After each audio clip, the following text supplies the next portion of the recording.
We've got the full banner lineup for version 3.2, and there's a lot to talk about. New characters, strong reruns, and some crazy synergy between certain units. This update is definitely one to watch. In this video, I'll break down everything you need to know about these banners, their playstyles, and whether they're worth pulling for. Let's get into it. Save up to 23% on the current banners at lootbar.gg. All you need is your UID and server. The link is in the description. So in the first half, we've got Casteries, Dr. Ratio, Acheron, and Jiao Qiu, alongside the 4 stars Pela, Lynx, and Gallagher. Starting with Casteries, she's a 5-star Quantum Remembrance character with a really unique playstyle. She sacrifices her own HP to fuel her summon-based attacks. That makes her a bit different from anything we've seen before, and if you like characters who bring a mix of self-risk and high reward, she's got that appeal. Of course, this also means she'll work best in teams that can either sustain her HP loss or benefit from it. Kind of like how Blade thrives on HP sacrifice. Now, let's talk about Dr. Ratio, imaginary hunt unit who's all about scaling damage based on enemy debuffs. If you missed him before, he's basically a free character for players who logged in during his event, but for those who didn't get him or want extra eidolons, this is another chance. But here's where things get really interesting.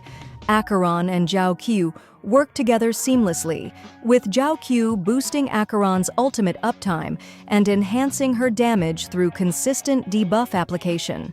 This duo thrives in teams that capitalize on Acheron's playstyle, making battles feel smoother and more efficient without requiring much setup. And for 4 stars, Pela, Lynx, and Gallagher bring a nice mix of utility. Pela shreds enemy defenses, Lynx is one of the best sustain units, especially for destruction and preservation characters, and Gallagher brings extra healing while also applying a debuff that increases break damage taken.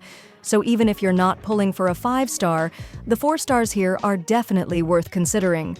Now, for the second half, we have Anaxa and Aventurine as the featured 5 stars, with Dan Heng, Serval, and Mose as the 4-star lineup. Starting with Anaxa, he's a 5-star Wind Erudition unit, meaning he's built for AoE damage. But the really interesting part of his kit is how he applies multiple elemental weaknesses to enemies, making him a huge enabler for other damage dealers. Depending on how well he scales, he might be a really valuable pick for anyone looking to optimize break-heavy teams. Then there's Aventurine, a 5-star imaginary preservation character, and if you haven't seen him in action yet, this guy is a defensive monster. He provides strong shields while also building stacks for powerful follow-up attacks. Now, Aventurine is already one of the best sustain units in the game, but what makes him so fun is that he's not just about tanking damage. He actually adds to your team's offense too. If you're looking for a support that brings both sustain and damage, he's a top-tier choice. As for 4 stars, Dan Heng, Serval, and Mose round out the lineup. Dan Heng is a single-target wind DPS, great for newer players. Serval provides strong lightning area of effect damage. Mose is a lightning hunt character specializing in follow-up attacks, marking enemies to deal extra damage whenever allies hit them. His strength depends on team synergy and how effectively he can maintain his follow-up attacks. Overall, version 3.2 is bringing some powerful banners. The first half is especially strong for players who enjoy debuff-heavy teams, with Acheron and Jiao Qiu forming a well-rounded duo that enhances Acheron's ultimate uptime and damage potential. In the second half, Anaxa is bringing AoE wind damage with a weakness-breaking twist, while Aventurine remains one of the strongest sustain units in the game. But now I'm curious. Who are you pulling for? Are you excited about any of these units, or are you saving for a future banner?